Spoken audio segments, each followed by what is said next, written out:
everybody, it's Karla. I'm going to do a quick PSA on how to wear a mask properly.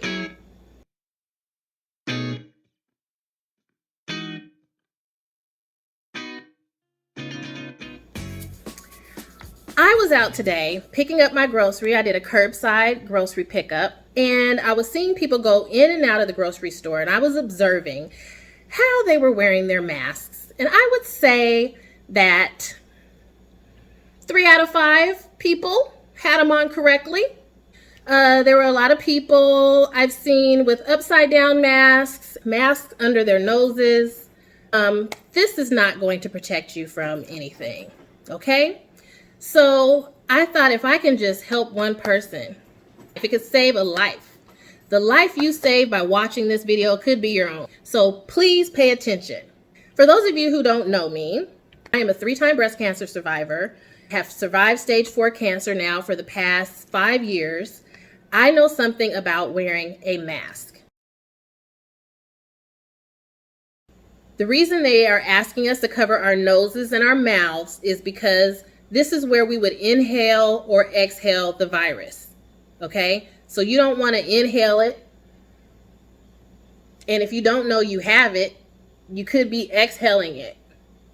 And it'll sit in the air. And let's say you cough or you talk and you don't know you have the virus, and I walk right behind you, you're walking and talking, and then I come right behind you. Guess what? I just walked into your little coronavirus mess that you're putting out there for everybody, okay? So that's why you need to wear a mask. I don't know why it's so complicated. People just walking around here just exposed. This virus is highly contagious, okay? Highly contagious. You do not need to be out anywhere without a mask on. Not outside your front door, on the street where somebody might have gone jogging just 5 minutes before you walked out there, and they walking and they're running, running. And then you go out there where they just been. Not a good idea. First off, let me show you how these masks are constructed. This particular disposable mask, it has 2 little things on the outside. These go over your ears, okay? This is the back side of the mask. This is the front side of the mask. Most masks, the good ones that you see out there, will have a nose little wire thing. So that's how you know the top of the mask from the bottom of the mask. The wire at the top is for your nose. It goes over your bridge of your nose. And so you put the mask on like this. This is the disposable kind. And I wore little earrings so you guys, I could still be cute, but still, you know, have the mask over. Okay, so now, this part with the little wire, you push it down over your nose, and you see the pleats that were in this mask. That's so it stretches down to go over the bottom of your chin. Now you have a nice secure mask where no funky business can get in, okay? Perfect. Some people I've seen, especially the people who wear glasses, I've seen them with their mask under their nose because they want to wear their glasses. If you put your mask on like this, your glasses are going to go right there just like that. Voila. Voila. Not a problem, right? Okay. Perfect. So that's how the disposable masks are made. Okay. Now you have these other masks. I have 2 different versions of cloth masks. These are good because you don't have to dispose of them when you're done wearing them. You can put them in the washing machine. Okay, so you've got this mask. You know where the wire is. The wire is here.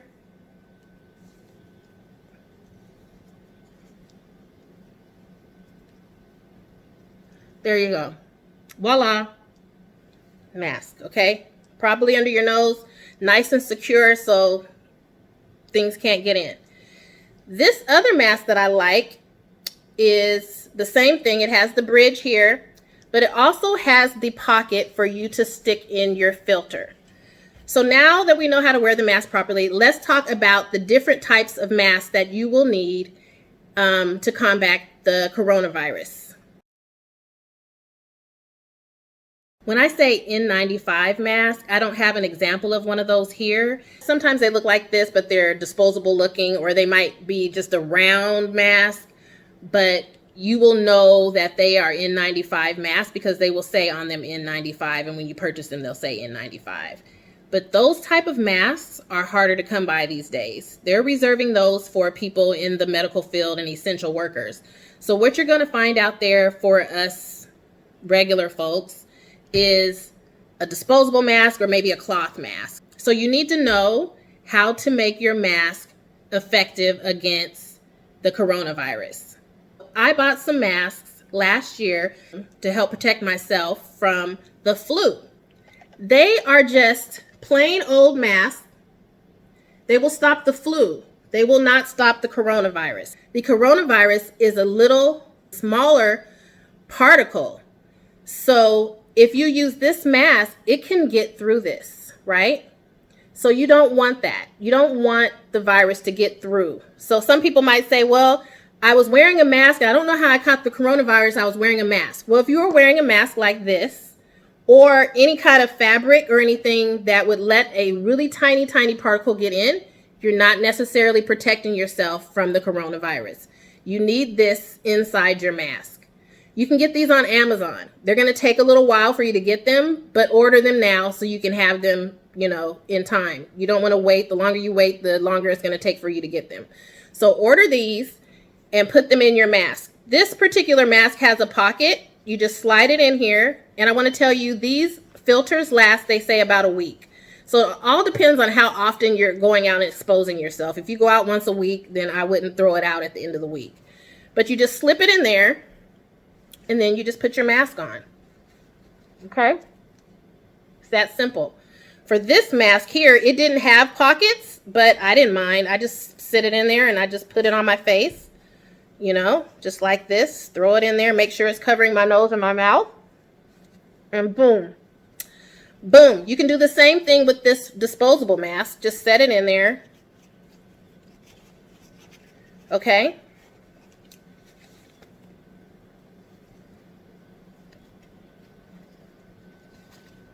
There you have it. Okay. Even if you don't have a mask like this or like any of these, you can still buy these and put them inside whatever you are using to cover your nose and mouth, and this will help protect you from the virus. Just having a piece of cloth or something over your mouth or some scarf or something is not going to protect you from the virus. You need to add something like this into it. Remember, the reason we want to wear a mask is to stop us from inhaling the virus and exhaling the virus. So since the coronavirus can spread when you're asymptomatic, meaning you have no symptoms, you may be asymptomatic, you may not feel like you have anything, but maybe you have the virus. If you breathe heavily, you talk loudly, sing, cough, sneeze, you are spreading that virus, unbeknownst to anyone, okay? So that's why we are now having people wear a mask. Even if you have no symptoms, everybody's wearing a mask. We all need to protect each other. We don't know what we have. We could just be unknowingly spreading the virus. You see these people out at the beaches, out at the parks, close to each other, closer than 6 feet, which even they say now 13 feet, maybe the distance that we need to separate, not 6 feet any longer. They're learning new things about this virus every daggum day. So what you need to do is protect yourself now. I've been wearing a mask since January. I think I got the N95 filters in early March because I was traveling, and they were not telling anyone at that time to wear masks. But because of my health history, I know about wearing masks and protecting myself from diseases. If your state is not requiring you to wear a mask, or your county is not requiring you to wear a mask, wear one anyway. Wear one at all times. Put masks on your kids. Cover their mouths too. I would leave the kids at home, technically. Leave your kids at home. They don't need to go out nowhere. They can go outside and play in the yard, but I wouldn't take them to the grocery store or out anywhere where they can be exposed. And also, let me tell you one more thing. This is a bonus. Just because they say that you can get together with a group of 10 people or less does not mean that you should get together with a group of 10 people or less. Think about it. If they have the virus, they've been out doing essential work or been out exposed to people, it only takes one person to come in there and infect everybody in your little group of less than 10. So be smart. Don't have people in your house. When they say quarantine, it doesn't mean that you just sit around and then, oh, some people can come over. This is called quarantine. You're trying to protect yourself. Put a shield around yourself to protect yourself from the virus. You're not going to invite people over your house you don't know where the heck they've been, okay? So stop the nonsense. Let's just do the right thing early on so that we can get back to our lives and enjoying 2020. So that's my PSA. Please like and share. It might save a life. Be smart out there.